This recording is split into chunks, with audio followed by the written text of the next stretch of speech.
Administration and Projects Committee meeting of July 3rd. We're all here in town ready to go. So I'm going to call the meeting to order and get my computer back to the page it was supposed to be on. First item on our agenda this morning is public comment. I have one speaker card from Sherry McCoy from the City of Hercules. Sherry? Come on up to the mic. We're recorded and being broadcast. Oh, okay. Wonderful. Sherry McCoy, City of Hercules. I actually wanted to speak on item 11. Would you like me to speak now? No, we can wait until then. Sorry. Great. I should have seen that. No. Thank you. Okay. Next item on the agenda is the approval of the minutes. So moved. Second. Motion by Taylor, second by Metcalf. All in favor say aye. Aye. Opposed? That passes unanimously. Next item is the consent calendar. Is there anything anyone wishes to pull from the consent calendar, or do I have a motion? Excuse me, Chair, may I make a comment? Yes. Rush Chittenden, Deputy Executive Director for the Authority. I'd like you to look at a handout that you have in front of you, addendum to items 6, 11, and 16.1. So where there's a few changes in numbers, and we would ask that you remove item 11 from consent. Okay. We will remove item 11. Are there any other comments? Motion for the remainder? So moved. Okay, motion by Butt, second by Taylor to approve the consent calendar with the exception of item 11. All in favor say aye. Aye. Opposed? Does that include Mr. Arnrich, who has just joined us for consent calendar? Yes, that has just been pulled, so the remainder was just passed. All right, that was unanimous, all 5 of us. Next item is item 11, the Hercules Rail Station. Ross. Thank you, Chair Pierce, committee members. Rush Chittenden, Deputy Executive Director for the Authority. Item 11 is an action item to request authorization for the chair to assign or to sign amendment number 1 to agreement number 04W-02 with the City of Hercules. You should have received an email yesterday with this item, and there are hard copies in front of you. I apologize that we're not able to get that out to you earlier. It really came together over the last 2 days, so great work. I do need to toss out some thanks to Best and Krieger. They reviewed it in a matter of hours Tuesday so that we could get it out to you yesterday. The item is listed on your agenda as an action item, and we did adjust the language a little bit in the addendum that we just talked about a few minutes ago. So it's agendized properly, so if you do choose to take an action item, you may do so. You've heard several presentations over the past few years from William Silva, Consultant Project Manager for the city, so hopefully you're familiar with the project. Just as a reminder, notably over the past 2 years, project has reached significant critical milestones, including both CEQA and NEPA environmental clearance, acquisition of property for the train station itself, funded from Measure J, and most of the permits that are needed for construction. Again, over the past few years, the city's executed a development agreement with Bayfront Village LLC for the development of the adjacent Hercules Bayfront Transit Village, a model community for transit-oriented development. Right now, the biggest obstacles for success on the project are money and a management approach to maintain the momentum that's been gained over these last few years. As you recall, the project's been segmented into several manageable chunks, which allow for staged construction as funds become available.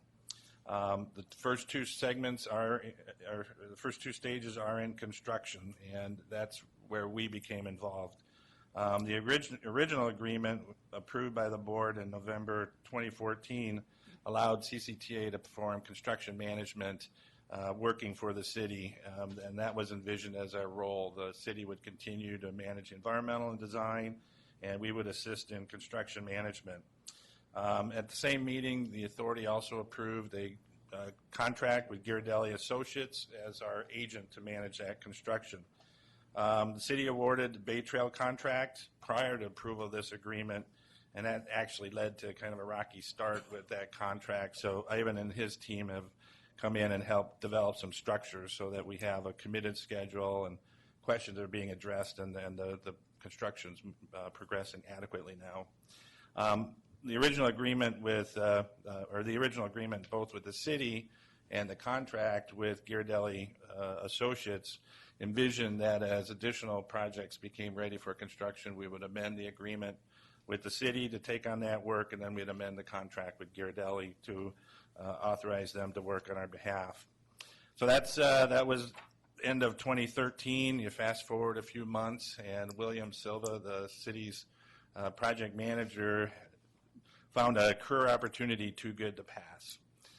The city manager at Hercules took a similar position in Antioch. So what that really did, at least in my mind, is it created an opportunity, and that's where staff would like you to consider this an opportunity and allow us to take on the additional work that's laid out in the new agreement.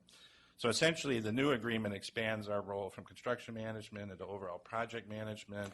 We're going to be managing, or if we approve it, we would manage a couple of design contracts. And we really think that fits well with the regional significance of the project. Again, we have the capabilities for this kind of work. We have a history of delivering projects. We have Ivan as our construction manager. Included in your packet on attachment 1 is a staff report from the April 8th council meeting with the city. So you can see with that, the city shares that view that CCTA would be a good agent for the project. A couple of key points that I'd like to envision. I'd kind of relate the agreement to what we would call a task order type contract. So it lays out an overall framework, roles and responsibilities, but it doesn't necessarily authorize any work to be performed. So every time the city asks us to do work, there has to be an appropriation of funds by the city, or for funds under our control, an appropriation of funds by you, and then an agreement by both the city council and our board that we would take that on. So it's really allows us to proceed as far as we want if dollars are available and things are going well. And then if we find that there's a better arrangement, city thinks they want to go a different path, we can back out and there's no harm or risk to the authority. So we think it's set up well in that way. There's checks and balances so that we're not taking on work that cannot be performed, and if the city wants to go a different direction, they can do that. I do want to lay out that as we've dug into the project over the last few months, there certainly are some risks that should bring to the attention of the board here. I think the biggest one right now, again, is funding. Once upon a time, it was purported that there was $44 million available for the project with an overall cost of $77 million. Well, we're finding the 44 is going down a little bit. Some of the funds that we thought were available really aren't real, and the 77 is probably creeping up a little bit, particularly with some of the work with Shell and Kinder Morgan. So that's really the first step that we want to get in and do, is to assess the costs and schedules for the work, reevaluate the staging plan, and develop an overall work plan that assigns the dollars that are available to the critical work that keeps the momentum of the project going. So I know I didn't give you a whole lot of time to read the report. I'm hoping that at least the bullet points that are in there trying to lay it out fairly clearly on what we're trying to do and the checks and balances in there. So with that, actually one other point, we envisioned the cost for the project management services to be about $250,000 for the current fiscal year, the 14-15 fiscal year. So we have a request in with the city for them to appropriate that level of funding, which would allow us to undertake this work if we both approve the agreement. So I hope to report on the status of that request and to report. We're still might be a little bit of back and forth on fine-tuning the agreement, so I can report on both of those at the authority meeting, if there are any. Otherwise, the motion today is to accept this report and forward a recommendation to the board that we authorize execution of amendment number 1 to the agreement with the City of Hercules. Okay, I'm going to ask Sherry to come up and make her comments first, and then we'll go into discussion. Sherry McCoy, City of Hercules. I think Ross has laid it out very well. I think, as most of you know, this is the highest priority for the City of Hercules, as we have indicated multiple times. The project has started. There's work done on the Bay Trail. We also have a Tiger Grant pending that has gotten quite a bit of local, regional, and support at the national level from our partners and stakeholders, including CCTA, and we are very grateful for that. And we are looking forward to this partnership and moving forward on the project and seeing this transit-oriented development, this transit center with multiple transit options that has a lot of significance not only locally but for West County and the region as a whole. Thank you. Thank you, Sherry. Okay, discussion. Newell. Well, Ross, thank you for giving us the agreement, and I just glanced through it, and I think there's a good backstop in there, which is basically we'll hold up their return to source funds.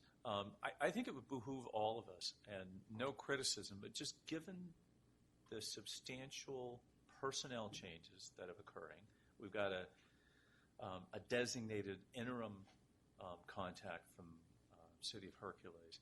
I think it would behoove us to put into this agreement as an attachment that's referenced that list all the confirmed sources of funding and list all the projects that we are going to assist with, what money they really have, what money they don't have, and timelines that funding needs to be in place in order for us to go from this step. So it's really clear. What I don't want to get into is to do anything that creates a negative connotation to CCTA. We have a stellar reputation. And because this project has had a lot of controversy to it for a variety of reasons, it also has a lot of significant challenges on financing. And I would like us not to be in a position where somehow we get perceived as, well, we're here managing a project, we didn't have enough money, and we didn't. We need to make that really clear so that our agreement publicly says this, we are only doing the construction management. We can only go up to this spot, and then try to assign those dates, that if they don't have those monies committed by these dates, then work shall stop, so that it's publicly known that we were guiding them to do this, but in fact there's a lot of lifting. I mean, as you know, and Randy reminds us, and Ross, you remind us, Caltrans doesn't start a project even out to bid unless it's in the bank 100%. It's not a speculative process. So this is a little different. So I just want to, and really, and you know, Sherry, no disrespect to anybody. I just want us to come out of this that we are here trying to provide value service, and that we are here to help, that we don't get caught up in any of that. So I think attaching a documentation would create good expectations. It would let the public know who's doing what. Otherwise, you know, I would recommend that we do go forward with that, subject to seeing the final agreement. Can I reply a little bit? And those are good points. One thing, if you don't know, the city does now have a city manager, and Randy and I have had a few chats with him yesterday. So we're inviting him to come to the board meeting and talk as well. I can list what you asked for. I probably would want to put an asterisk by it, because that's one of the first task we want to do is to verify all that. So putting it in as if it's fact, that's a little concern, because I don't know that what we have right now are all the updated costs and updated schedules. So I'll put in what we know, probably put in something like that, and then I think by the end of the calendar year, we can come back with that confirmed and kind of reassess it at that time and declare that's the baseline going forward. That's what I would ask that we do. And I agree exactly with that. And the asterisks are good, just as long as we're as transparent. Because also I see a project of this nature, $77 million, this could be an $80, $90 million project with a blink of an eye, because there's so many unknowns. I also don't want us, CCTA, being in a position that it was our project and we're over budget, that it was really clear that our role is very limited. But I think I still support in concept what we're doing. Thanks. Okay, Mike, and then Bob. Yeah, I've got a number of concerns. Newell's is just one of them. I was looking, this as I read the document, the agreement, it was pretty clear to me that this is a whole lot more than just construction management. I mean, we basically got the whole enchilada. The whole project management scope is with the authority, which is a whole lot different situation than having just the construction management. I think everybody probably understands that. So I'm real concerned about when we say in the agreement, CCTA or its designated project manager, that phrase is repeated throughout the document. And then later it says CCTA or its designated construction manager, and so on. There's a woolliness there which bothers me. Either we have a project manager on hand who's going to do this thing, or we don't. And I want to know who that project manager is, and he needs to be, or she needs to be thoroughly vetted, and so that the authority can be comfortable that we got the right horse in the track. So could you respond to that one? Then I've got a bunch of other concerns. Yeah, certainly. On that one, I don't want to leave the impression that it's not the authority. It's worded that way because it's likely to be a consultant. And then some of the terminology, construction manager, that's actually Ghirardelli, so those are interchangeable terms. The person that I'm recommending we bring on, and I can bring him to the authority meeting, is someone who's was once upon a time the project manager for the Fairfield train station, who has a lot of the same stakeholders, much of the similar types of issues in design. That's a gentleman named Tom Post with Jacobs Engineering, and we'd bring him on as a sub to our Parsons contract. So, yeah, I should introduce him to you guys, but it's someone who was handpicked by me to do the job. Fair enough. I think the authority's going to want to.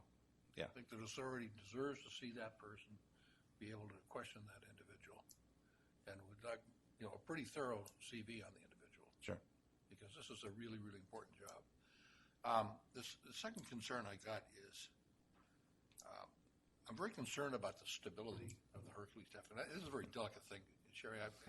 No insults are implied here, but there's a history, and what I'm concerned about is the public perception.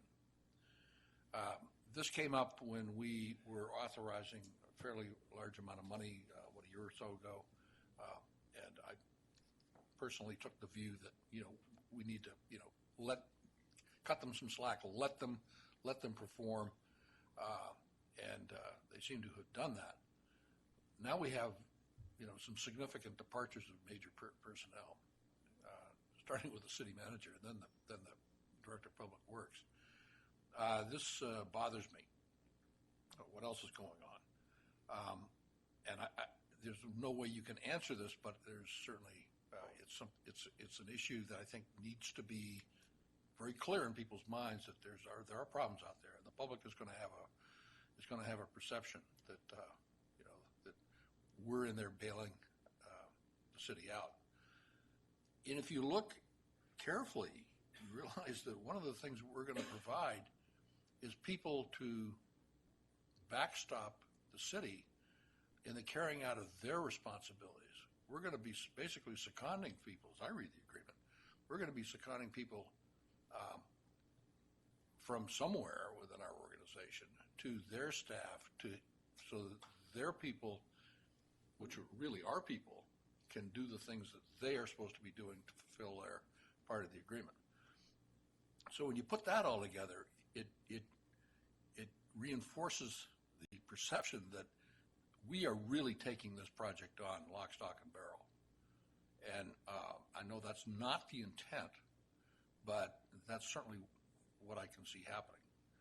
And I think the board needs to would be well within its appropriateness to question this. This is something we're really going to do. Which leads me to my next issue. It's got to do with the whole issue of interference on the part of the city.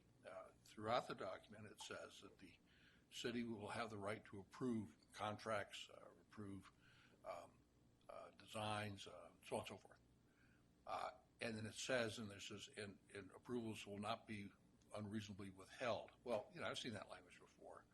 It's very, very difficult to manage.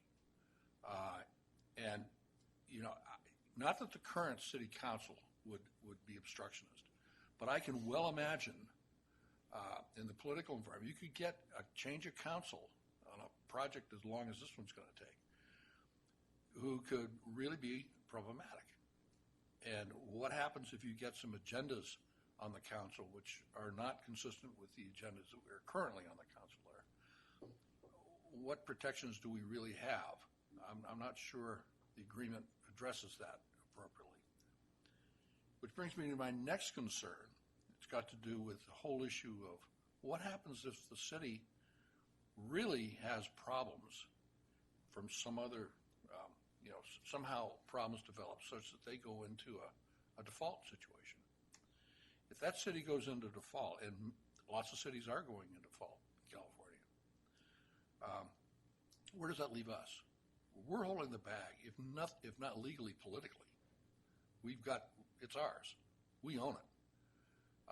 So, the full faith and credit of the authority is behind this one. And we better make sure we understand that there are risks here, that there are political risks that are real. And it's bothersome. I'm not sure what we can do with it. Does it mean we shouldn't do it? No.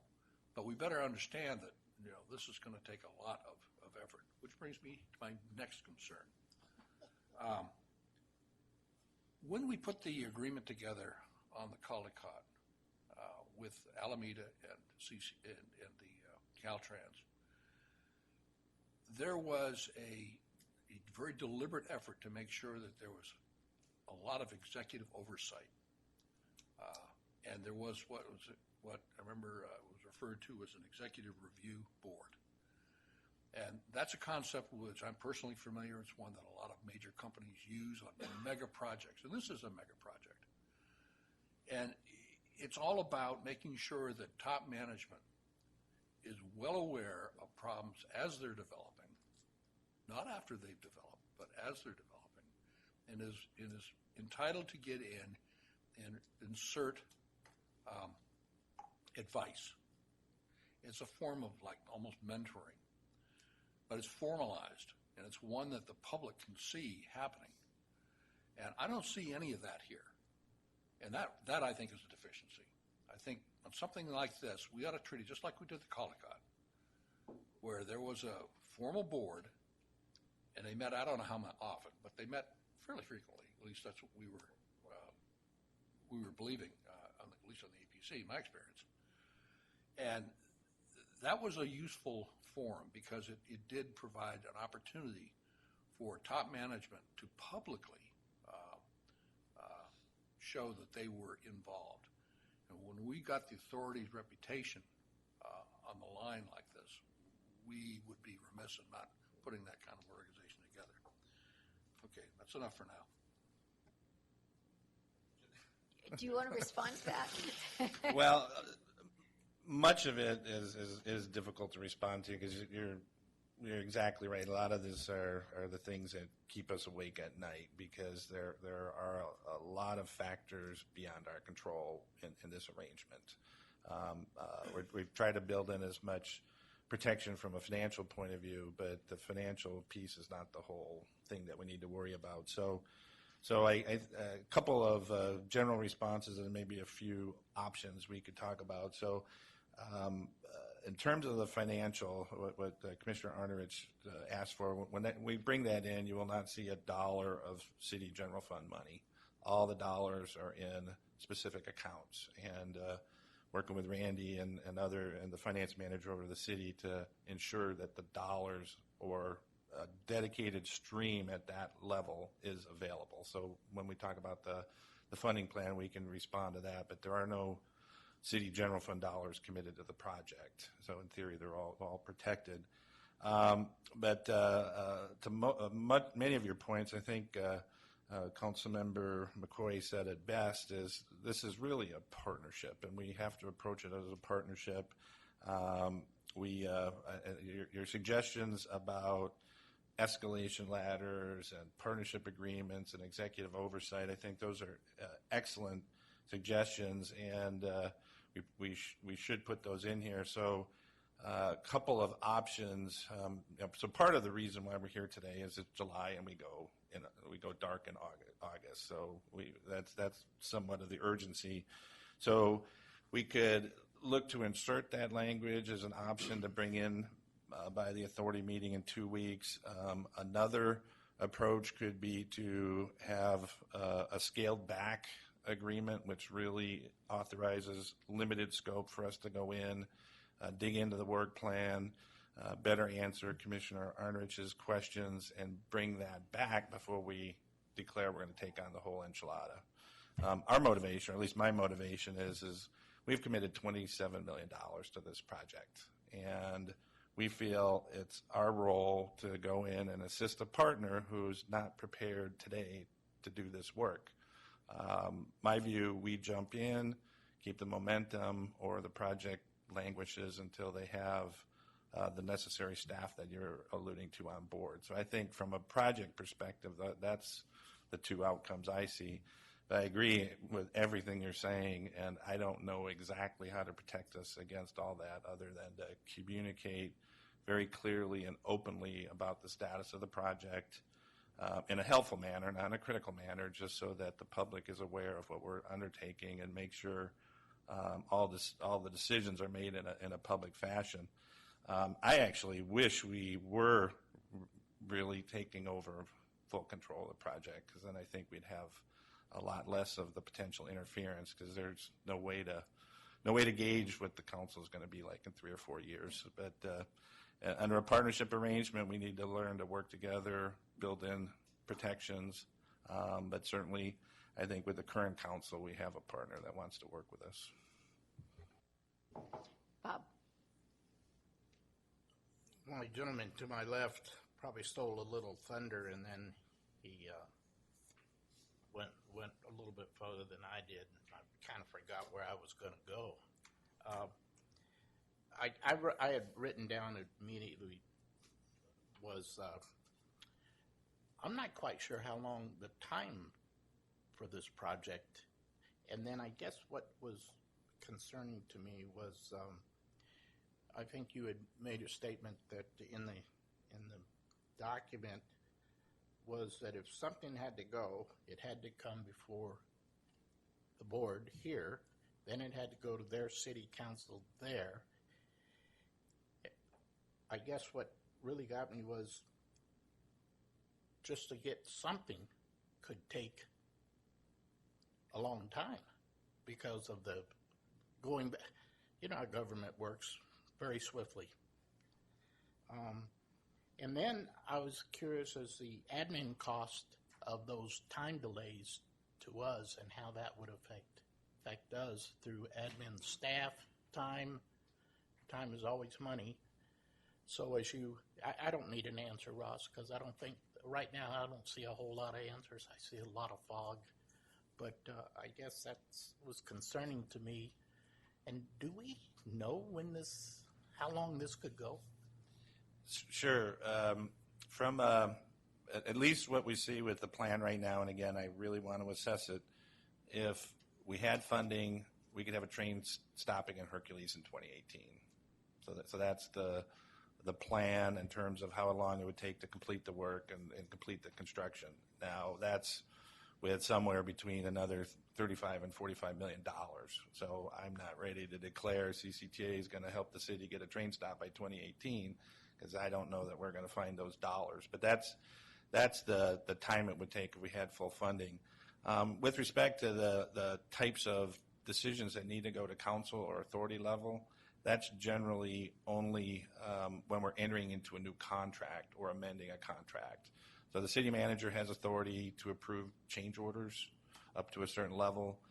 We have that authority within a contingency that's approved by you guys. So I don't want to leave the impression that every time there's a major decision, and major is a subjective word, but every time there's a decision needed that we have to go to council or here, But that's part of what Commissioner Metcalf was talking about with the executive levels, structuring it so that either Randy or I and the city manager or the city public works director can make those decisions in real time so that we're not causing those delays.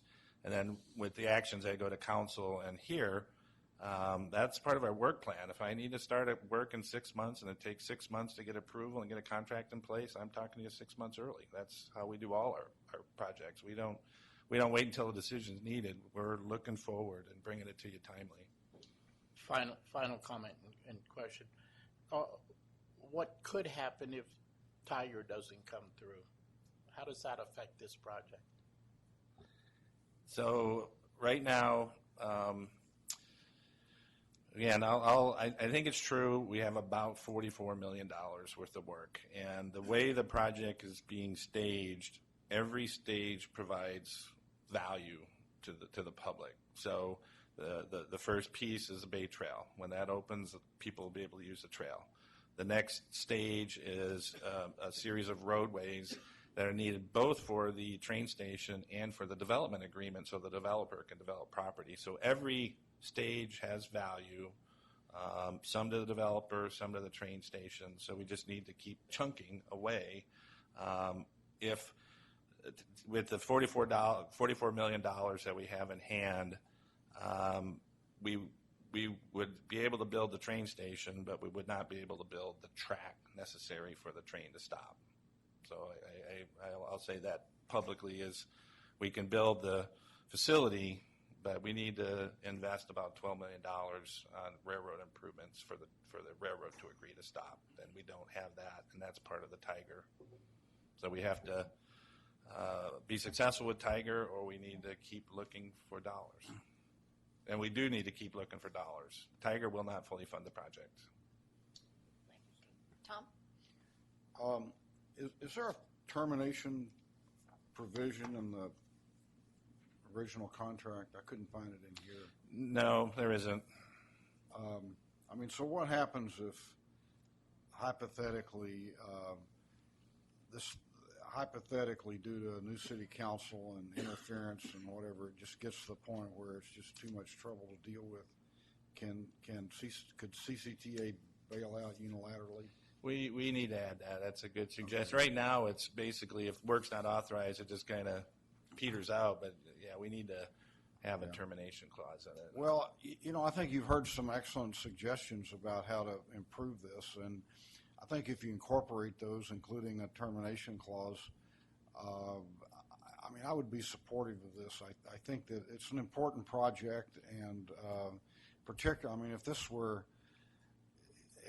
were some kind of interchange project somewhere, I could equivocate about it. But this is a transit-oriented development project. It's something that's really important to do. I think to the extent that CCTA can help get this completed, I think we ought to do it. I mean, it's either going to work or it's not. And I think that I tend to think that if there are problems there that are beyond our control, we need to have the ability to give some kind of reasonable notice and just bail out, And I would suggest that be added in there. Yeah, I agree with that, and I would like to add a little bit more. I made a statement about motivation. So there's the motivation on the protecting our financial interests, but another motivation, at least personally for me, is this is getting us off the highway. So this is CCTA getting involved in a transit project, which we haven't in a big way, at least in delivering it. So I don't want to be naive about it, but I would not be recommending us taking this on unless I think we could success or feel confident we could succeed. And I think that is a big feather in our cap as we move forward. We're not only working on the highways and funding other projects, we're assisting in developing those projects that are off the highway. So I'd like to move that we proceed with it and incorporate all the suggestions you've heard today into the new draft agreement, assuming Hercules is okay with it, and bring it back to the full commission. I'd second that. Couple of weeks? Yeah. Okay, we have a motion by Bud, a second by Arnrich. Discussion, Mike? Yeah. The comments that I made were pretty harsh, and they're deliberately harsh because I want you to hear them and understand them, and I want everybody else to understand them as well.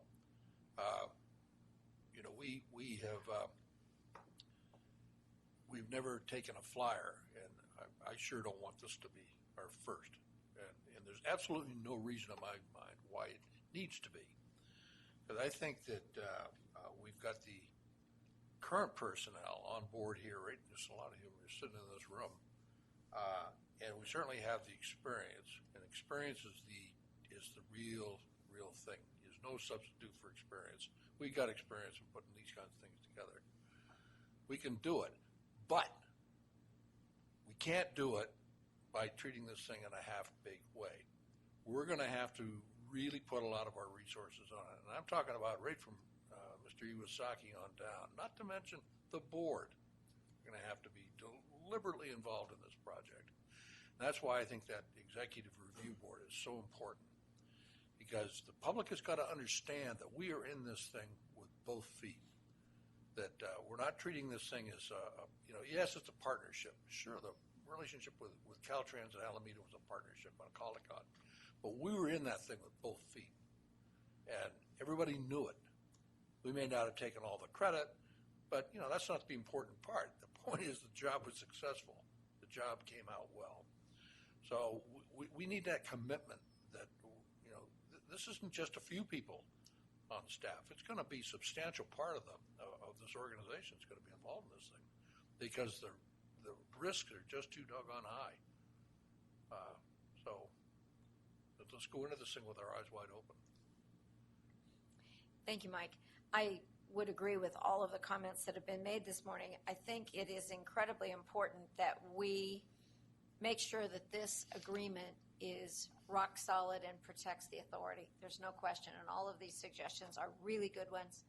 We need to make sure that this project is as transparent as possible, that all of those funding sources are locked down as much as we can lock them down. I also think that Mike is exactly right. Our experience is what makes this project possible at this point. Certainly, the city of Hercules has grand aspirations, as they well should have. But from day one that we got involved in this, we realized there was a better way to build a train station. And we're trying to do that so that it benefits the entire county, not just the city of Hercules, not just West County. This is the whole county that's going to benefit from this. In fact, the entire region will benefit from this train station. So it's appropriate that we are actively involved, and our reputation is on the line. We will get some credit for it as well. That's a good thing. But I think as we went back to Washington, D.C. in the spring and represented that we were helping with this project, the folks in D.C. looked at our record and said, wow, that gives you a whole lot more stars for this project. And so I think we don't want to equivocate in our support. And Mike is also right that while we have very experienced staff that can get this project done and can really help the city of Hercules in the professional side of it, I think the commitment of this board to support this project 100% and make sure that politically we are supporting this project will help any future councils in Hercules know that the whole county is behind this project, and they better not get in the way of it.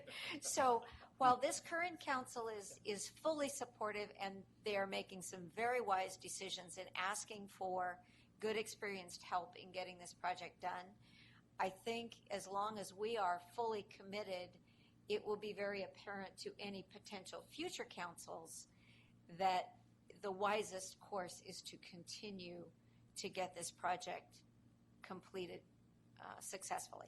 So with that, if there are no further comments, I think the motion is pretty comprehensive, and you've got a lot to do in the next 2 weeks before it comes back to the board. But I have full confidence that you can do that. Yeah, well, we would very much like to have this on the agenda for the board in July so that we can get moving forward with this. So, all in favor say aye. Aye. Opposed? That carries unanimously. Thank you. And right now, before we go on to the regular agenda items, I want to correct an omission here. I forgot to introduce, and I was introduced to him right before the meeting, so that tells you where I'm at today. I'm thinking more about tomorrow than today, I'm afraid. I want to introduce our intern for the summer. Okay. And Jesse is here with us from Cal Poly, and I'm afraid I didn't get Jesse's last name, but I'm going to let Randy go ahead and talk a little bit about what Jesse's going to be doing this summer and how he's going to be here to help. Sure. Thank you very much, Commissioner Pierce. We're embarking down a different road. In my engagement with Cal Poly and other universities, I've learned that students view organizations without an internship as not being cool. And so the last thing we want to be is not cool. And so we went out to MTC, and they have a very robust intern program, but they don't have enough space to house all the students. And so we were able to negotiate a deal, Lindsay and I, to bring a student on board. And so we went out and we did a search, and Jesse Ma from Martinez, California, just down the road. Awesome. Applied, and he was the candidate of choice. And he's a little bit like Jack Hall. He's a little bit like helium. He floats around because he's so excited, at least I think, he's so excited about working in civil engineering. So, Jesse, you want to say a couple of words? There's a microphone there. Go up to the You can actually be on tape, and your parents might be listening right now. Everyone, my name is Jesse. I'm going into my senior year at Cal Poly San Luis Obispo, and I grew up in Martinez, so I'm really excited to be a part of the development of this community, and I just really want to learn as much as I can this summer, and I'm really excited to meet you all and be able to just get to know you guys. Thank you. What is your major, Jesse? Civil engineering. Awesome.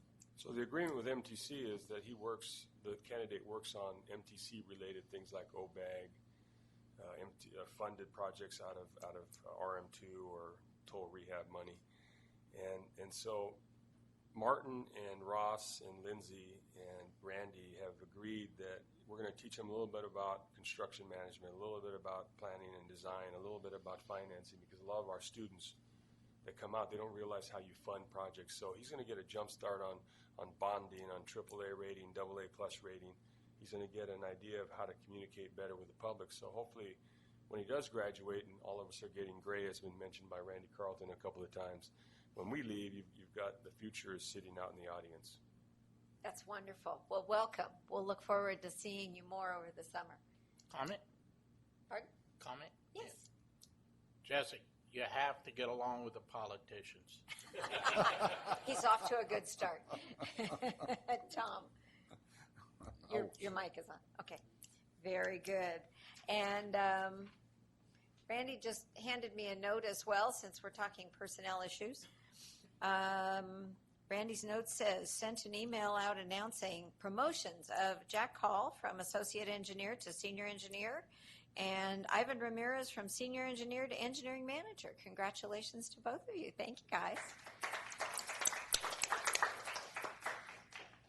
So, reorganizations at work, that's a good thing. So, awesome. All right, I believe the next item on our agenda is legislation. Lindsay. Good morning, Commissioners. I'd actually like to start with the state legislative portion this morning, and then we'll follow that up with some updates on the federal portion. So I'm going to turn it over to our advocate, Mark Watts, to give you the general update on what's been a very busy month since the last time we met. All kinds of stuff getting done, right? It appears so. Thank you for having me here today. I was going to touch on a few bills just to update you on the progress that has been made or not been made. Briefly go through the budget and talk about cap and trade and where there may be some opportunities for this county to seek funding or to participate in future cap and trade programs. And then at the very end, we provided some material from the two transportation committees that set out the parameters for designating or naming segments of the state highway system. And if you had any questions on those, I do have a thought I might provide at that point in time when we get to that. Okay.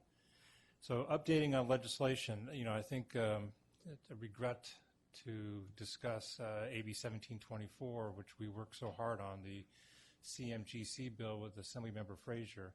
I've rarely worked on legislation where the staff and the management was so engaged and so thoughtful in outreach and trying to reflect changes or come up with ways to meet the opposition. But in this case, we ran into a stone wall in the Senate Transportation Committee when the professional engineers in California government insisted on what is, in my view, nonsensical language. It's language that was included and specifically details construction inspection duties for Caltrans in the context of design build. And try as we might, we were not able to break through and make the chair and the committee members understand that CMGC is a completely different animal and wasn't really suitable for that kind of arrangement. And besides, the current process in place for administering contracts with the state would have dealt with that issue in a way that should have been satisfactory to all parties. But nevertheless, we ran into a demand for amendments, and the agency requested Mr. Frazier not to take the amendments and to withdraw the bill, which he did. So I'm not used to coming before bodies and talking about our failures, so I apologize for this one, but it was a very difficult set of circumstances. Election season does strange things. Yes. A couple other bills that we've been looking at, AB 1447, which dealt with use of cap and trade resources for signalization projects. That bill continues to move. It's in Senate Appropriations, and it's one that you've supported, and I think it's the most recent amendments will pave the way for it to go to the governor. Another bill that you were carefully supporting was AB 2471 by Mr. Frazier that deals with change orders and process and procurement. Significant amendments to address a number of public agencies' concerns were taken in the last committee in Senate GO. And I think even though we were focused on the 60-day, I think the 60-day issue with regard to change orders and requirements for public agencies to act, they've inserted a new process that I think should be acceptable. I know a number of public agencies support it. Basically, it requires an agreement to have been reached between the contractor and the public agency before any clocks kick in. So I believe that as you review that, you'll continue to support that measure. Assemblymember or Senator DeSaulnier's measure on the MBUF or RUC, road user charge, continues to move forward. But I participated the other day in the Transportation Secretary's CTIP. It's the ongoing process, and I've actually sit on their VMT subgroup.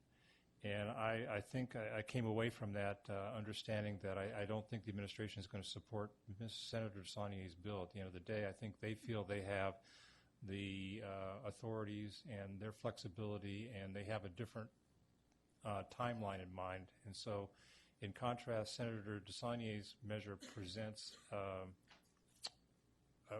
basically sets up a task force, requires a study, and then authorizes an implementation of a pilot program. I think the administration is going on a slower track and will not support that measure. That's yet to be seen, but the bill's gaining support within the legislature. And finally, SB 792, again by Senator DeSaulnier, it continues to focus on outreach related to SCS, and it continues to also pertain to the his strong interest in looking for redundancies between agencies and opportunities for savings.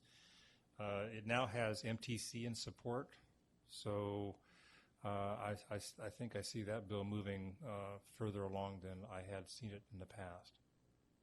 That's my take. I would just comment that the senator and his staff have committed to me that they are withdrawing 792. Oh, thank you. Now that it has gone through Assembly local government, it is being withdrawn. Okay, well, that's news to me. They are going to use it as a vehicle for some mystery bill, but not to do with MTC and the Joint Powers Joint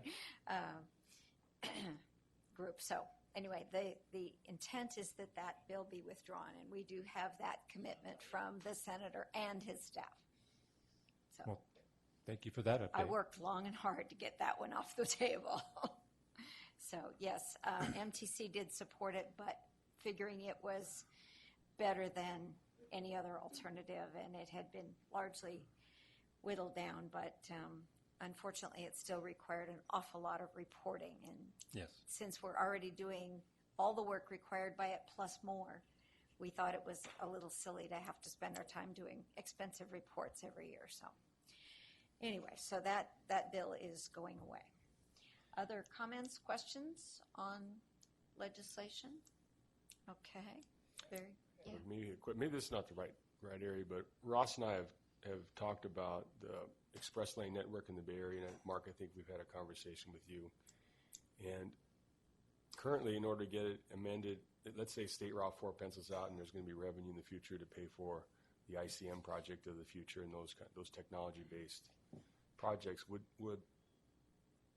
the vehicle that they're pulling, would that be a vehicle to get legislation rather than go through the CTC process, get our own legislation to allow us to bond and then convert State Route 4 when it's finished right away into an express lane, if the revenue pencils out? Well, there is the Transportation Finance Authority that provides that kind of opportunity, but that's related more to hot lanes and tolling. So That's what we're talking That's about. what he's talking about. We're talking about that, but yeah, that's the reason why MTC didn't go back to amend anything, because they don't want to go through that process. So if they don't want to go through that process, why would we want to go through that process? well, yeah, that process is yet to be used. I mean, MTC is the only one who applied, and they applied just to get a placeholder, as you indicate, because then they went through the P3 process as well. There is a renewal of a statewide effort by Senator Hernandez for hot lanes, but he too sends it through the CTC for approval. Okay. Briefly on the budget, there's just a couple of major or key features to point out to you. The transportation budget is totals in excess of $12 billion, but a big chunk of that was the last remaining Proposition 1B transit money, over $1 billion, and as well some early repayment of $337 million in general fund obligations back to transportation, supplemented by another $140 million of HUDA money that's going to be or allowed to flow to cities and counties. So nearly $500 million. So if you think about $12 billion, that's kind of a steady state number, but nearly $2 billion of that is money that's one time and disappearing after this year. So we're starting to see the so-called fiscal cliff really come into focus in the coming budget year, and that worries a number of folks. There are a couple other minor but important features in terms of the overall budget. For example, the intercity rail program was fully funded by the state to meet the needs of the federal requirements for matching their funds. So I think that bodes well for the corridors that are in negotiation for the transfer, that the state is willing to continue to live up to its side of the bargain. So I think that was an important development. This one is perplexing but positive. The governor proposed to start rationalizing the capital outlay support staff. 195 positions were taken away, but that stands in stark contrast to the legislative analyst assessment, which is probably overblown, but nevertheless it was in excess of 3,000 PYs in their estimation of excessive capital outlay support staff. It's probably, I don't know, who knows, somewhere in half that amount, but certainly a lot more than 195. So we will be seeing the coming years the gradual takedown of the department's capital outlay support, which has implications for how you get your business done. Finally, I think I'll just jump to cap and trade.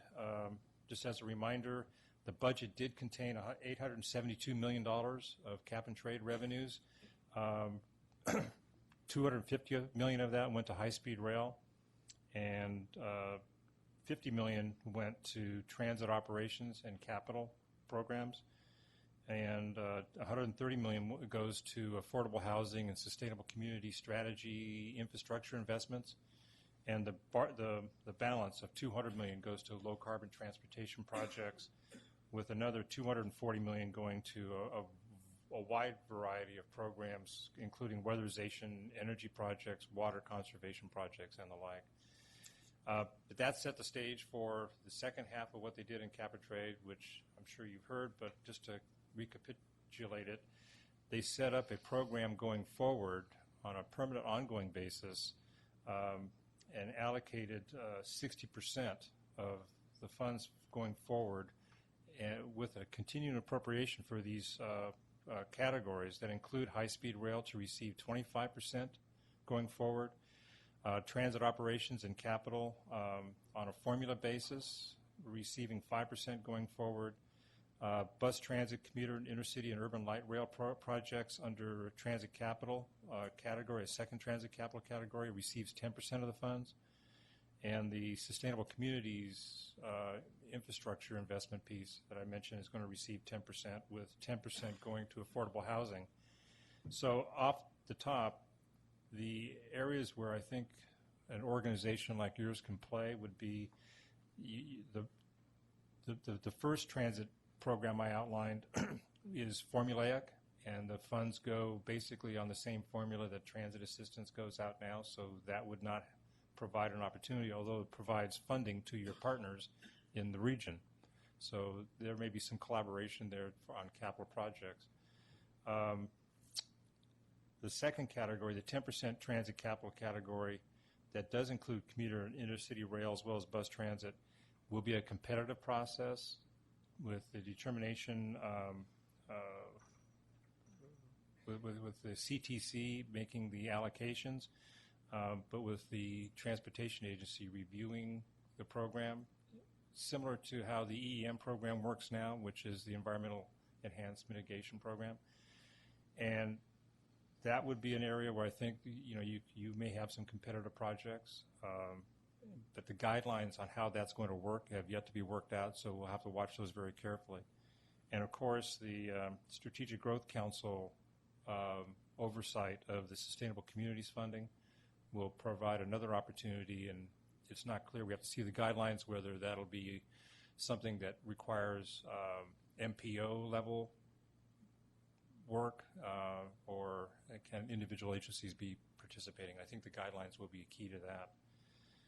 So I think that wraps up the cap and trade. I'd be glad to answer questions to the extent I can. Sure, and at the MPO level, we're advocating very strongly that those sustainable communities money come down directly and that we get authority over how they get spent, not the state. Mike? This has nothing to do with cap and trade. And thanks for your report. Really appreciate the thoroughness of it. I believe I've asked this question of you before, some occasion. Looking at right here, I'm looking at this donut chart, which talks about the Highway Trust Fund revenues. The federal side. Yeah, the federal. The thing is, I'm looking at gasoline tax and so forth. Yeah, the question I've been asking myself all along, as I read the financials for our organization, is to, what's driving our revenues. Well, it's sales tax, a lot of which is transportation fuels, the taxes on those fuels, the sales tax on.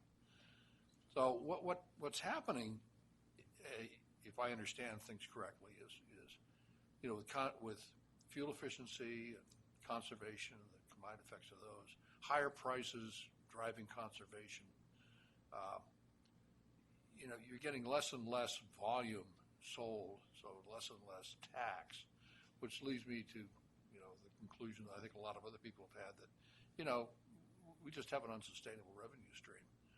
So this goes back to, well, how do you what's the replacement, or what's another source of revenue? And vehicle miles traveled has been discussed, and I've heard you talk about it. And I'm wondering, this doesn't seem to be on the agenda in Sacramento. And I don't know about the federal level, probably even less so there. But I'm wondering if you could comment on where is it? Where is vehicle miles traveled? What's that as a tax basis? What can we do to promote interest, promote some sort of activity, and coming up with another basis for supporting our revenues? Can you talk about that at this point? Let me take it this way. First, you're right. There is no executive branch or legislative branch agenda to address transportation finance. Notwithstanding all the efforts by organizations, the one led by the former Caltrans director, Will Kempton, or the one led by Jim Arp, who've been collaborating for 2 years trying to get something on the table, just been rebuffed. The governor was, in my view, sailing towards re-election, didn't want to have anything controversial on the table, and as a consequence, nothing is in play other than the Secretary's Transportation Infrastructure Priority Work Group that I alluded to, where we looked at VMT. It's a pretty broad brush look at a number of policy areas, including funding, and they are committed to trying to develop a funding scheme, but not this year. So if you connect the dot where I mentioned that we have $12 billion, but 2 of that's really not going to be here anymore. We've been at 13 and 12 for several years. We're starting to nose down, and then nobody wants to deal with it. The looming shortfall and the fiscal crisis that we all see coming in 2014. By the time we get to 15, we're going to be at a lower level trying to figure out how to sustain just basic maintenance and core operational issues at the city, county, and state level. So there is an indictment that could be written against what's going on in Sacramento. It hasn't been done yet. But let me go on to your specific question about the VMT. There is a groundswell developing of interest within the capital because of the gas tax revenue issue that you alluded to. The fleet is changing over with more and more efficient vehicles. The cap and trade fuels regime kicks in, and the whole point of that is to increase the price of gas to drive people away from vehicles. So you've got a combined natural federal CAFE standard that's going to be overwhelmed by higher prices in the coming year in California, and it's going to drive gas tax revenues even further down and make the unsustainable even more unsustainable, in my view. And so I think one organization I work with is the sponsor of Senator Saulnier's VMT bill, but we see the handwriting on the wall. We're going to run into the Secretary's plan that says we'll take this on as an executive branch and we'll deal with it as a pilot program on our own timeline. But in spite of that, we're generating a lot of support from legislators. We're getting good votes on that bill. So I see the day of reckoning coming that a switch over to some sort of mileage fee, road user charge, modeled after the experiments that are going on in Washington and Oregon is in the cards. It's just a matter of how soon do we get there? What kind of process do we get to engineer so that we could make the transition from a fuel tax based to a more road user charge based? So that's yet to come. But I'm starting to feel optimistic that people are starting to pay attention to it. I'm just more worried about the timeline that's associated with it. One question I was asking was, is there anything that this organization can do to promote the maturing of these ideas?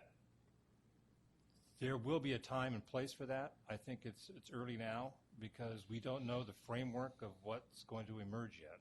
So we need to have some handle on where the Secretary of Transportation at the state level is going to move their view of a road user charge.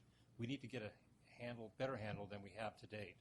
And I say that having sat through a meeting with his sub-work group on Tuesday or Monday of this week, and they're still trying to define parameters and define what should be part of it. So they don't have a handle on their full program that they want to move forward with yet. I think we need to get that framework developed so you can assess it if it's something you want to support or not. And if it is, then that could lead to the kind of outreach that organizations like yours can really take a lead on.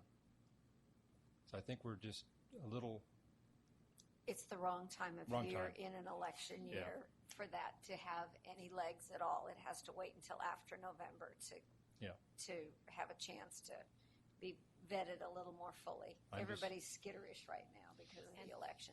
To Lindsay. speak to your point, Commissioner Metcalf, we did send in a letter of support for Senator DeSaulniers' VMT bill, so we are on record as supporting it. And I think that was one way we could kind of speak as an organization, and I think we'll look to Mark to bring to us kind of any future opportunities where we can make our voice heard on this issue. Newell? I was just going to add on the same thing, the VMT model. I happen to be working with a couple of companies on battery technology, and the prediction is in 5 years in California, 20% of new car sales will be batteries. So they don't pay any taxes. So if we don't have something in place, yet they're going to be driving on the roads and expect us to maintain them. It's going to hurt some people. They'll pay a lot more than they are now. It's going to also, when you look at dollars and cents, the heaviest wear and tear on our roads are trucks. And if you probably did an accurate account of how much they cause to damage, how much they contribute, they're out of line, and there are going to be more trucks in the future. We're going to drive less because we're getting more things delivered to us. And I don't know if they're going to come overhead and drop like, storks or whatever delivering babies, but whatever. But I do think we have to, I agree with Mike in this sense, if we're all on the same page, I think we have to advocate for this in a way that is not that we're for or against taxes, that it's just a practical solution to the fact is that cars are more efficient and we're not paying our fair share and the math is there. And boy, electric cars here in California, of all states, we will probably have more because we have greater access to electrical systems that are coming online that are going to be more solar-based because of our climate and things like that. And I think we have to continue to be at the forefront of this, along with all of our other CMAs. Otherwise, we're going to end up going back to taxpayers, and I think it ought to be people, to be fair, it ought to be people who are using the roads pay for it. So. That's right. If I might just back to the joint question of, well, when can you do something? I just recall as I was sitting here that in the meeting, one of the things that the work group did encourage the administration to do was to put communications and public information and public outreach in terms of whatever pilot program they want to develop at the top of the list. They had it down at the bottom of the list as something to think about. The public, when Senator DeSaulniers' bill was last heard, a couple of the media outlets in Sacramento, Channel 10 and one of the other ones, went to gas stations, started interviewing people based on a complete lack of awareness of what the bill actually did. And they asked people questions that had nothing to do with what a road user charge does, and we got a bunch of very negative comments. So the only thing that the public sees now is that kind of discussion, which is negative and misinformed. And that before you even get to bat, we got to change that whole dynamic and get the word out that the math is there. We're paying less in the tax side, even though the price may be higher, because you're traveling further. You're traveling further per gallon, and that there needs to be a new way to go. The message needs to be developed, and it's got to start with the administration. Right, and certainly the Oregon and the Washington efforts have been really good ones, and they've got a lot of good information that we can tail onto. But still, I think the biggest misconception when you ask John Q. Public about any of this, they think it's adding a tax instead of replacing a tax. They think it's on top of the gas tax instead of Right. a gas tax, which is what Oregon is doing with theirs. Is you pay one or the other, but you don't pay both together. And so the mileage usage fee is a whole lot more equitable. So, all right, very good. Commissioner Yeah. Pierce, let me add just real quick. In California, so the terminology is not quite right. It's actually an excise tax on gasoline, not a sales tax. So in the old days, the federal government has 18.4 cents. It's fixed per gallon. So people think the reason why gas rises in California is because there's more tax. Well, it's not true. It's been fixed since 1993. On the state side, and at least in the old days, we used to have 18. These guys went and raised it from 9 cents to 18 cents back in the early 90s. The last penny was collected in 94, right? Correct. So it was 18 cents. And then for years, the sales tax on gasoline went to the general fund. Correct. These guys, with Prop 42? Yep. Prop 42 brought the sales tax in, and it actually is dropping. It dropped yesterday, 2 days ago, right? 3.5 cents. So Correct. because it's revenue neutral? Yep. So it's about 54 cents total? It might, yes. Somewhere in that neighborhood. Yes. The problem is it wasn't indexed. One of the problems, it wasn't indexed, it was fixed. And there's a proposal on Capitol Hill, and I don't know if you're going to go into that, Lindsay, but they want to add another about 12 cents based on indexing since 1993 to today. But it hasn't kept up with inflation. That's one of the problems. So when you look in California, 12% federal of the transportation financing pie, the funding pie, 12% comes from the feds, 23% from the state, 65% comes from sales tax authorities from this 20 self-help counties. That's the power of the sales tax. And what we tend to do is talk amongst ourselves. So, hey, Mark, we got a real problem here. Mark says, yeah, I know, and that's our conversation. What we try to do here is when we're asked to speak to the East Bay Leadership Council, we go do a town hall. When we talk about transportation financing, we try to be very, very careful and specific on the issues associated with that. And that's where we're trying to get to other people, not Mark and I, because we've already gone through that history together, and we're trying to get out to the public to talk about the value of the sales tax. And the reasons why it's so valuable is because the excise tax on gasoline hasn't been raised in a couple of decades now. Well, and even indexing the federal excise tax isn't going to solve the problem as the cars get more fuel efficient. We start using less and less, even that won't be able to keep up. So once we all are in electric cars, it's not going to matter. So, anyway. All right, let's move on. Lindsay, anything else? Thank you, Mark. Nothing on the state side. Do you want to talk through the federal side Briefly. very quickly? Okay. In your packet on the federal side, this is the first time we're coming with you to ask for support on a few different bills. And those three are the Schuster bill, the transportation reauthorization. And the reauthorization, I realized I was remiss in putting this in here, is really the renewal of MAP 21. So that's what we're talking about when we say transportation reauthorization. And the support with provisions, I put in front of you on the dais a copy of our 2014 federal advocacy platform. And the provisions mentioned in here are really kind of the principles that we've outlined in the federal advocacy. So that's, I wanted to be clear that you kind of understood when I asked you to support with provisions what those provisions were. And those were principles that was adopted by this body earlier this year. So I am asking for approval to support the transportation reauthorization efforts in both houses, the House and the Senate. And also S116, which I think the name is a little bit of a misnomer. It's called Transportation Fringe Benefits, which is terrible because it sounds like it's something out on the edges. But really what it does is it allows for parity. If an employer provides parking subsidy, then they need to provide an equivalent transit subsidy to folks who opt to take transportation to work as opposed to drive themselves. So I'm asking the board to consider that. And I've also included in here some information on the Highway Trust Fund. It started to be in the news quite a bit that the Highway Trust Fund is expected to go broke in August of this year.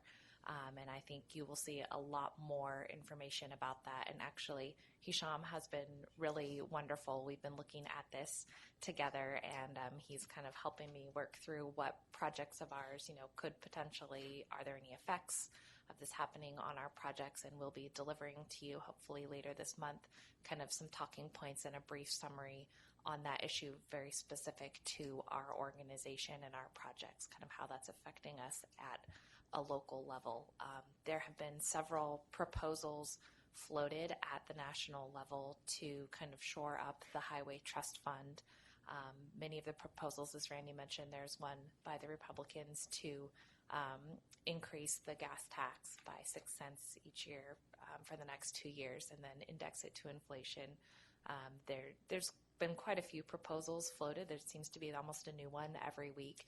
The long and the short of it is it's an election year, and the current consensus or thought is that they're going to get enough money to shore up the Highway Trust Fund. They're going to loan the Highway Trust Fund some money to get them through to the lame duck session in November, and then that is probably one of the best times that they have to kind of make a move to make some permanent changes to how the Highway Trust Fund gets funded, because you may have some folks who are willing to go out on a limb and make a proposal because they no longer have to worry about re-election. So I think that we'll see a lot more movement on this issue late in the year. I think what you'll see immediately is a loan of money to keep the Highway Trust Fund going, because while many proposals have been floated, nobody is really taking the lead and rounding up votes and sticking their neck out and willing to go down on the issue of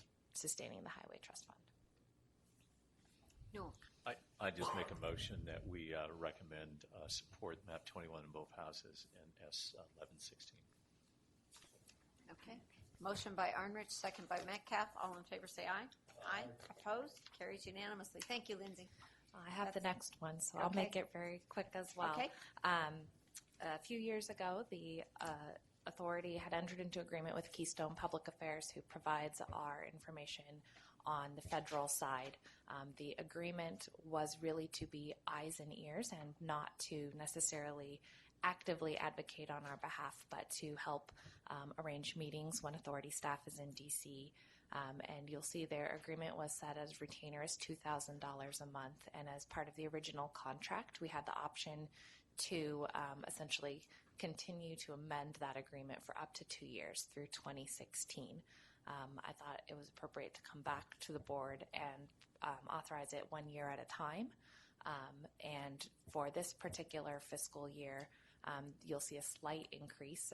They've been at $2,000 a month. They're going up to $2,200 a month. Part of the reason for that increase is because there's so much going on at the national level with the Highway Trust Fund, with MAP 21 reauthorization. I am planning to ask them to do a little more legwork, give us a little more detailed reports, and essentially kind of provide a little more information to us than they have in the past. So that is the reason for that very slight increase. I also know that some of our staff has been traveling back to DC to be part of various committees and everything else, and I think that we really haven't used Keystone as much of a resource as we could to kind of get us in the door at some of these other agencies to talk about some of our other projects when we're there, or actually disseminate our information a little more. So that is the reason for the slight increase. The original contract does have the 30-day termination provision that will remain the same. So the authority has the ability to end this contract at any time if we decide to pursue it, and these dollars were budgeted for in the budget that was passed by the authority in June. So I'm willing to take any questions. So moved. Second. Motion by Taylor, second by Arnrich. Any further discussion? If not, I would just add they did a great job getting us in the doors we needed to see when we went back in the spring. Very helpful. All in favor? Aye. Opposed? That carries unanimously. Thank you very much, Lindsay. Next one is I-680 Ox Lane Segment 2. This is my item. Susan. Good morning, Commissioners. Susan Miller, Director of Projects. I'd like to point out that you do have a corrected board letter for 16.1. There was a slight numerical error on the third page of the staff report. I apologize for that. Actually, the next two items, 16.1 and 16.2, pertain to the I-680 Auxiliary Lane Segment 2 project, specifically the follow-on landscaping portion of the project. 16.1 addresses the funding, and 16.2 is the formal acceptance of the plan, specs, and estimate and authorization to advertise the landscaping project. I'm happy to report that both the northbound and the southbound auxiliary lanes are open. And we got some good press out of that on Channel 2 News, I heard. And I think it's moving quite well. All that remains is some really minor construction, very minor, will be done in July, mainly at night, and project closeout of the construction package. Authority staff's been working very hard with the town of Danville staff on the landscaping design, one that would adequately mitigate a loss of a significant amount of mature landscaping and also meet the community expectations. In addition, well, it would meet the community expectations. In addition, we wanted to match the plant establishment period that we had on segments 1 and 3, which is 5 years. That's not what we normally do on a Caltrans project. So when we assessed where we were at with the construction costs and this particular landscaping project in the 5 years PEP, we had a shortfall. So the town of Danville has stepped forward to bridge the gap, if you will, in this shortfall by providing local traffic impact fee revenues, which are SCCR funds. And so the amendment to this particular MOU, Amendment 1 to MOU 11.06.02, provides the mechanism for this contribution. It further allows for the contribution fees to reduce the Measure C and another funding source, TVTDF, which were already another traffic mitigation fees that have already been committed to the project. Once we know the final amount and the landscape contract is awarded and we've assessed final costs. So there would be a mechanism then for those funding sources to go back, the Measure C first, and then any TVTDF would be reduced commitment. We'd come back at that point in time with another amendment. So with that, staff is seeking authorization for the chair to execute Amendment 1 to MOU 11.06.02 with the town of Danville in the amount of $5.92 million. We also have seek authorization for executive director to make any non-substantive changes to the language. However, I don't expect that to occur. We do see this has the final language in the agreement unless we find a slight typo. I think the town of Danville Council took action on this on Tuesday night, I believe. Mike? A motion by Metcalf, second by Butt. Newell? I would just add, really want to thank staff. And so you know, the authority, we basically found not only are we paying, Danville's paying for all the landscaping, any shortfalls, you should know that it was cut in half because of budget reasons. So we restored that, backfilled that, and we expect the agency, us now on this side, to get over $4 million to do something else with. So That's the awesome. 5.92 isn't for landscaping.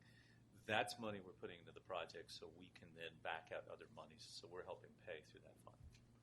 Thank you for your support. Thank you to the city of Danville. All right. Any other discussion? If not, all in favor say aye.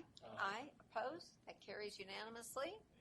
And as mentioned, 16.2 is just the formal authorization, so we're recommending adoption of Resolution 14.07-P, which would approve the design for the project and authorize the executive director to publicly advertise the construction contract at the director's discretion, approve changes and issue addenda to the bidding documents during the advertising period, and publicly open all bids received. Our schedule is such that we're targeting to advertise in August, an award in October, start construction about in December. The landscaping project's not so weather dependent like the civil contracts are. Motion by Arnott, second by Taylor. All in favor, say aye. Aye. Opposed? That carries unanimously. Thank you. Susan, the next one is yours as well. I'm going to do a okay. real quick intro while Susan walks over there. This is a periodic update on State Route 4 corridor, and I know you're going to love what you see. The project's unfolding before our eyes, significantly under the original budget, and even under budget where we have a reduced budget, so that's great. We've expanded the presentation now to include closeout activities. We can start seeing the light at the end of the tunnel and want to talk about that, and adding EBART progress. EBART is they have all their work under contract now. They're making great progress out there. You can see the work. It's actually happening.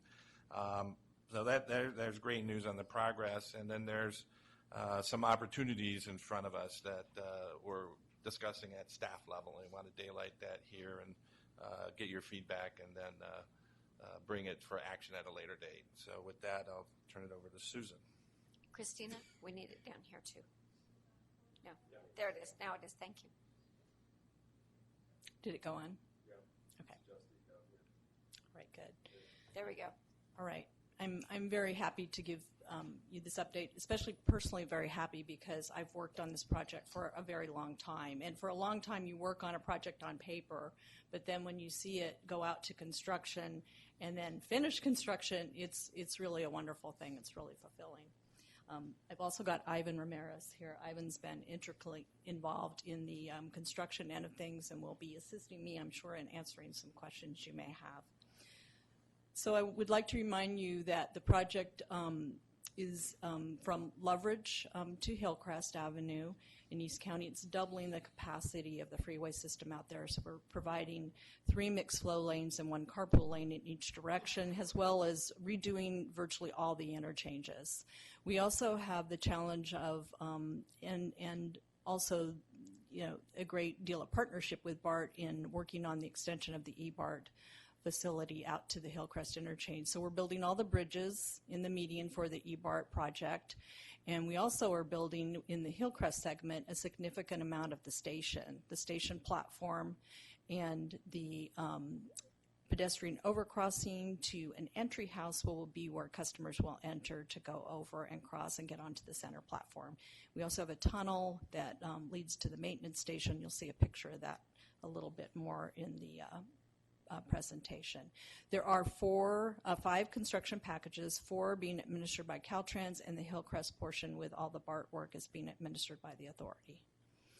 As far as the schedule is concerned, we do have the Loveridge project virtually complete, as well as segment 1 at Summersville. We did pay for acceleration to open the freeway lanes early, which was in January of this year. So that did occur, and then we had some remaining work largely on the city street portions and building a detention basin at the Loveridge interchange. So we're just really kind of closing out those projects, doing remaining paperwork, and settling any remaining outstanding claims that we may have on those 2 segments. Segment 2, 3A, and 3B are well under construction, and we have experienced a little bit of slippage in the schedule, but we're still holding hopefully to the end of 2015. We're looking at that very carefully. We do have the same contractor for all 3 of those packages, so that is a plus, that we don't have to experience any delay claims, one contractor to the other claiming delays. There is probably a little bit of resource challenge, though, associated with having the same contractor, and a great deal of work on those projects. So as mentioned, Loveridge is complete. You have not only the brand new mainline facilities, but a greatly improved interchange, greatly widened city facility. The overcrossing, the bridges are brand new. They're wide enough for the BART, obviously, to come underneath in this particular instance. The geometry is much better. The level of service at the intersections is much better, so it's greatly improved over what was there previously. Likewise, at Summersville, this is a picture of the Summersville mainline bridges. We have our aesthetic treatments that we're continuing in the corner on the side of the bridges, as well on the slope paving there. You can't quite see that, but we have aesthetic treatments both on the freeway side and on the community side. And this is a greatly improved city facility with ramp connections that operate much better. As far as upcoming highlights on segments 2, 3, and 3B, on what you're going to see is a similar repetition in that the concrete paving, the mainline paving, is the controlling factor and work occurring on every single remaining segment. And it is the controlling operation, and believe it or not, it is weather dependent, meaning that they have to really assess both with heat and especially with wind, whether or not they're going to be able to do the paving on a particular day. So that has been a little bit of challenge out there. It's been very windy. It typically is windy out in that area. They're also all doing asphalt concrete work, and predominantly that's on ramps and shoulders. So retaining wall in this particular segment is occurring on some of the local street sides, and then we have a traffic switch that's going to be coming up for the westbound movement.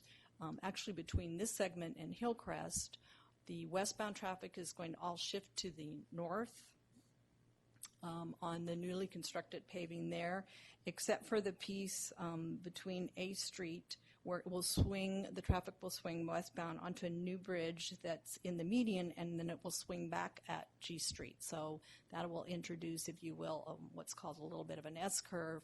But again, with the same contractor, we're able to look and make sure that the detour traffic is smooth and proceeds smoothly. Same thing on segment 3A, a lot of concrete work, asphalt work, and construction of the E-BART median barrier. So there's a particular barrier in between the E-BART median and the mainline traffic. And there's some additional switching of traffic supporting this mainline shift that should occur, I believe, in about August. On the Hillcrest segment, again, controlling concrete work, and some localized work on Slattenratch Road, which is the road that leads to the new E-BART station, and some traffic switches on, this time on the eastbound lanes, are going to be occurring on to the outside. So the E-BART highlights, where are they at in their particular work? Well, the transfer platform, which is at the Pittsburgh Bay Point station for the E-BART system to transfer over, people would walk across a platform to get on to the BART train. That's the construction's complete, and right now what they're doing is system testing out there and train control testing. The Hillcrest Antioch Station parking lot package and the maintenance facility, this is a picture actually, as you can see, it looks like it's completed the maintenance facility on the outside, and they're largely now working on the inside. The parking lot, the park and ride lot, where our ramps are actually going to go right through the middle, that the new parking ride lot to the east is complete, and Tri-Delta actually is now using that, and there'll be a picture on the next slide showing that. Then the track work and system facilities finishes, which was advertised in January and then awarded in June. They're just now getting started with that, and I think Ross is going to talk a little bit more about that particular package in his section of the presentation. Vehicle procurement, this contractor was awarded to Stadler, I believe that's how that's pronounced, rail, in April. And early submittal of the baseline schedules are being provided. And rail procurement, there's also that is well underway. There's a lot of rail being delivered to the Antioch storage site, which is also kind of in the same vicinity to the north there at Hillcrest. This is a picture of the new park and ride lot. So it's virtually done and in use already. Future work that we have coming up, we will have a follow-on landscaping project. We're actually working with Caltrans to put a cooperative agreement in place, which you'll see at the September authority meeting, for Caltrans to do that design and actually advertise, award, and administer those contracts. We expect that there'll be 2 bid packages, first for Leverage and Summersville, so we can get that out more quickly since those packages are done with construction, and then we'll have a second package for Contra Loma, actually covering the connectors to 160. We'll get some landscaping, although that a limited area there to landscape. Mostly the landscaping is going to focus on the interchange areas, and then vine covering for sound walls wherever we can fit that in and get that done. We also are already working on right-of-way closeout. Notoriously, this has been a very slow process and usually will follow the completion of construction, but we started working on it while the projects were still under construction, and we're working on those transfer documents. We're also working on a Caltrans co-op agreement to come to you in September for Caltrans to do the monumentation field work and then file the record of survey. They're actually doing some of the construction staking out there right now, so it makes sense that they would be tasked to doing that. And then we also have a proposal in that co-op agreement for Caltrans to take over some of the right-of-way transfer activities earlier than we have done previously, and we expect this to be more efficient rather than having back and forth between consultant and Caltrans staff. They'll get those documents in place and the way they want them, and we'll be monitoring that closely, but I expect it to be more efficient. So how are we doing on the budget? Well, we're doing pretty well. Last time I was here, I gave you a comparison about what the current costs were compared to our baseline budget and walked through the pie charts, if you will, and comparisons. And as you recall, we did, as bids came in low, there were funds returned. Primarily the state funds were then returned, which is what they did once they assessed low bids. But we were able to take advantage of that by having some of those funds shift over to Sand Creek and over to that particular project. So what's changed in the current costs compared to last year when I was here? The right-of-way and utility contracts actually have gone down a little bit from what I showed you previously, and that's because we're done with the acquisition of 180 parcels. So we have finalized and we've reached settlements on all the parcels, so we know those costs. We also are busy trying to close out utility agreements. We have over 35 utility agreements, and I think we have about 25 remaining that we're still trying, some of which are being used out there during construction right now, but we're trying to close those down so we can gauge those actual costs. So that has gone down a little bit, and then construction went up a little bit. Not much from what you previously saw, and that's primarily due to settlement of claims on Loveridge and Somersville. Likewise, the CM costs increased slightly, and that was due primarily to extension of some of the contracts, so we had more CM people out there longer. So the available funding at $540.8 million. Our current estimate for completion in this pie chart is $530.8 million. So our reserve is about $10 million. Last when you saw that, the reserve was about $11 million. And our funding sources, we have a great many federal and state funding sources, but predominantly you'll see our measure money. This is the current amount in the current strategic plans. It's the biggest piece of the wheel there, if you will. But we also have a significant amount of bridge toll funds because of the EBART component of the project.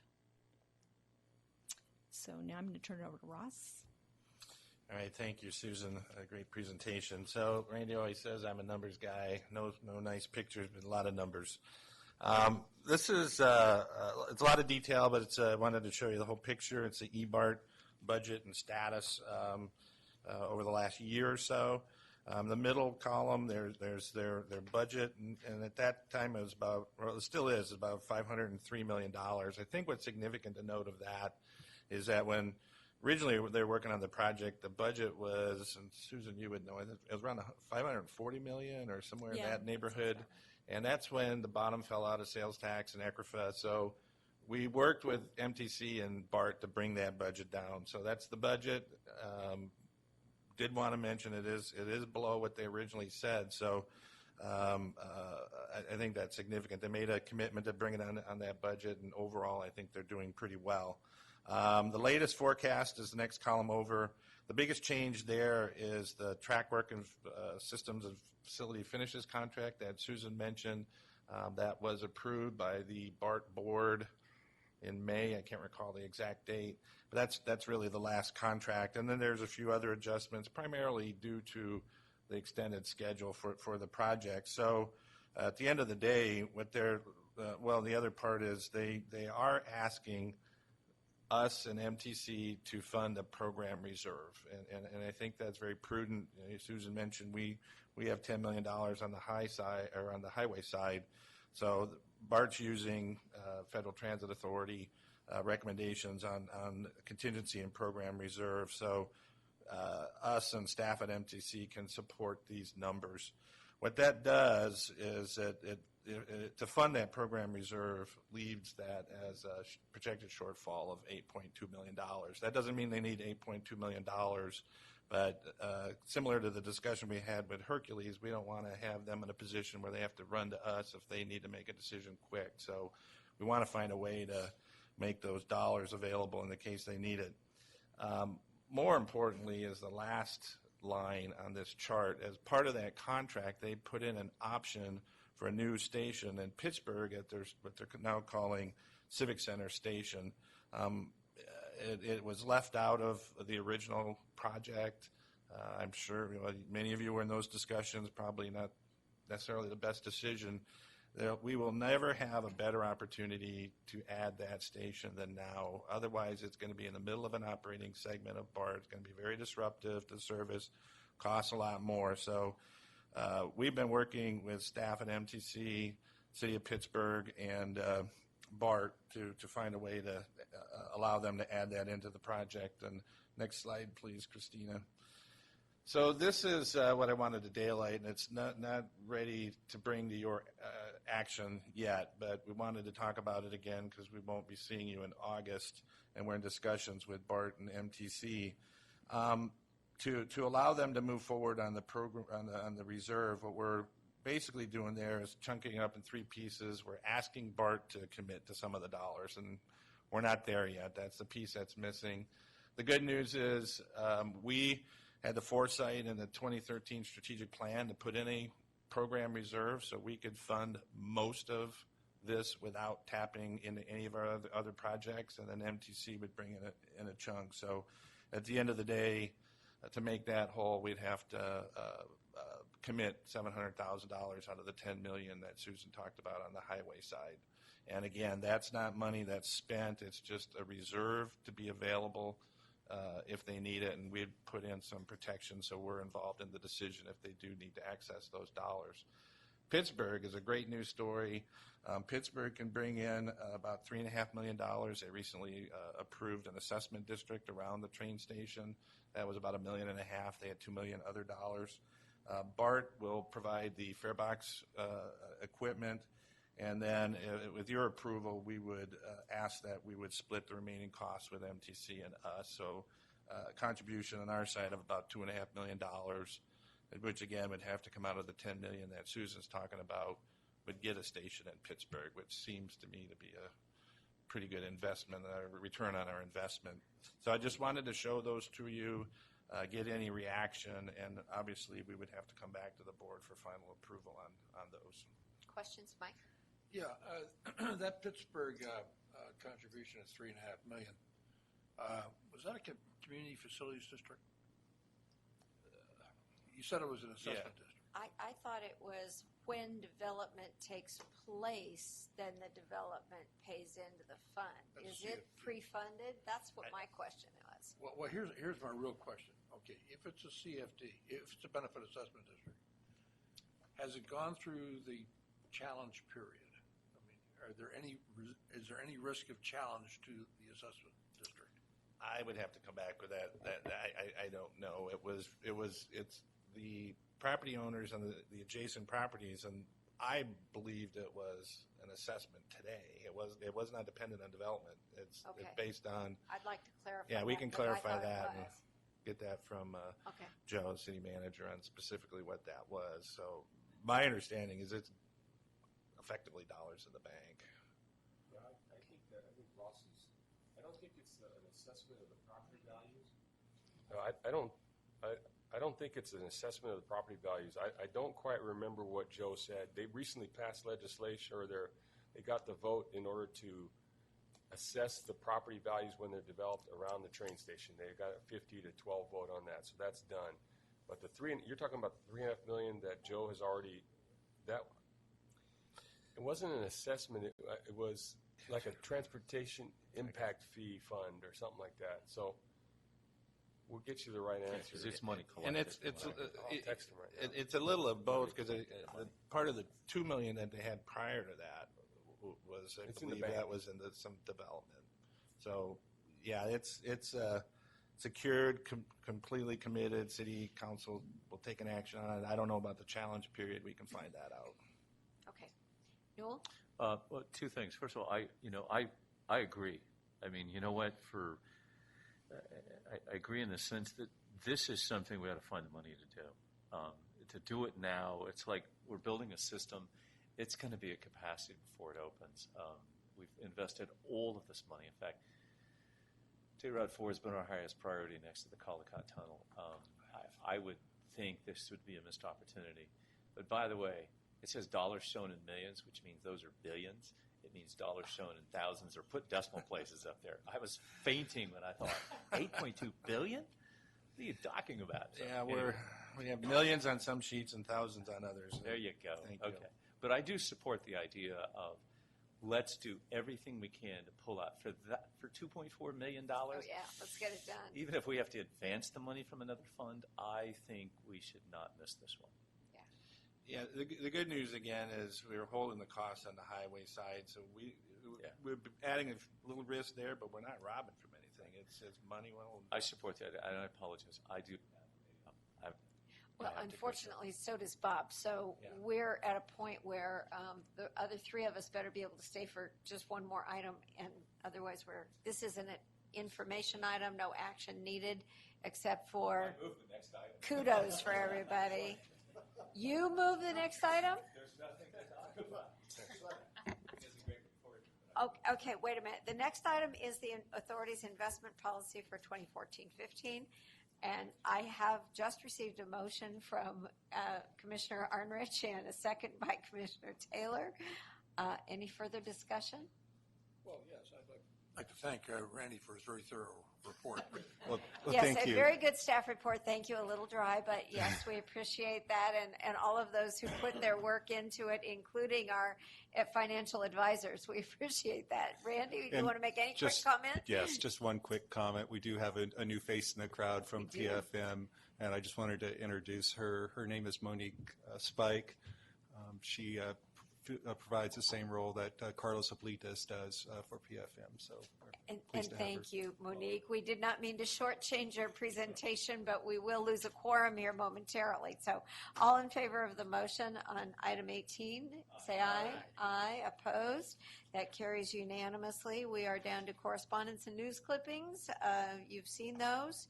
I have no comments or reports. Any commissioner comments or reports? Seeing none. Executive staff comments? Nope. No other business. We do have a closed session today, guys. So we really need to do that. So you got three. Do I have three? Tom, can you stay? Yes. For the closed session? All right. Okay. Okay. Thank you all for coming. We will go immediately into closed session. No, we'll stay here.